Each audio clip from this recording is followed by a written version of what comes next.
Yo, Skero, ticho pred búrkou, hlas reality. Nie som zlosin, nie, len sa budím často v noci, rap. Musím písať pre zlý pocit v sne. Behám po ulíkoch bosý, nie. Kobru si na presiach nosím, tak dosť bič, rýchlo nejaké jointy. Bežím v daždi do tmy, pome, mám myšlienky chore. Neviem čo je vo mne, straha k tomu bolesť, starý povedz, že to není pravda, že tá story bola klamná. Vtedy, keď zobudil ma fón, odtedy neviem kto je kto, ver mi bro. Keby sa dá vrátiť čas, čo bolo vtedy, by som vrátil ešte raz. Hoci kedy vráca prosím medzi nás, nech sme ready, špeky úsmev na tvojej tvári prúser. Slova sú tak pusté a život si vymenil za prášky na srdce. Viem, nemohol si uniesť ten kameň v hlave, doktor vraví, že už veľa času ti neostane. Shit, ty si podľa o tej rane G.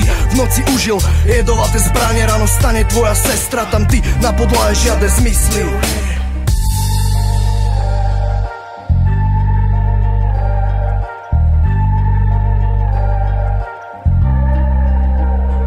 Nepočujem nič, ticho býva pred zvesťou búrky, bol kľud. Zrazu nechápeš, kam sa to rúti, lebo život býva plný náhod hlúpy, pri ktorých môžeš len dúfať, že na rasti nevie bez súpy. Nie je to lízať medzu chvíle, ktoré zrýchlia te.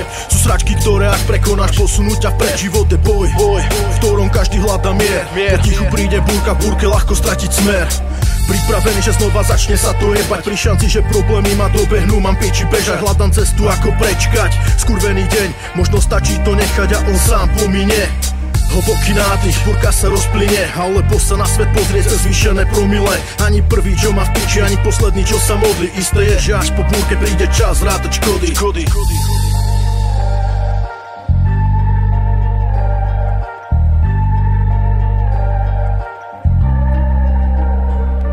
Ďalší vyjebaný deň, čakám aký príde trest, a ja zas zatínam zuby tak ako zatínam test. Je to stres, keď nastane to nepríjemné ticho, keď zas neviem skade príde rana. Život je psycho, aj keď som si celkom zvykol, dvíham hlavu a nestrácam nádej, príjmam od života rany.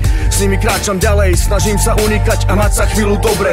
Užívať si, potlačiť to zlé, prvne zomriem, pozerám na nebo modré, kým neprídu mraky. Toto je to ticho pred búrkou, život je raz taký, raz si hore, dvakrát dole, bijú zvony na kostole. Niekto zase odišiel, už nebude cítiť bolesť, dá sa to skončí, a či už je niečo potom, o tom nech si každý myslí svoje. Ja ti poviem toto, že aj keď príde búrka, vždy si počkám, kým sa nevyčasí. Pozitívne myslieť, bez toho to nemá význam asi.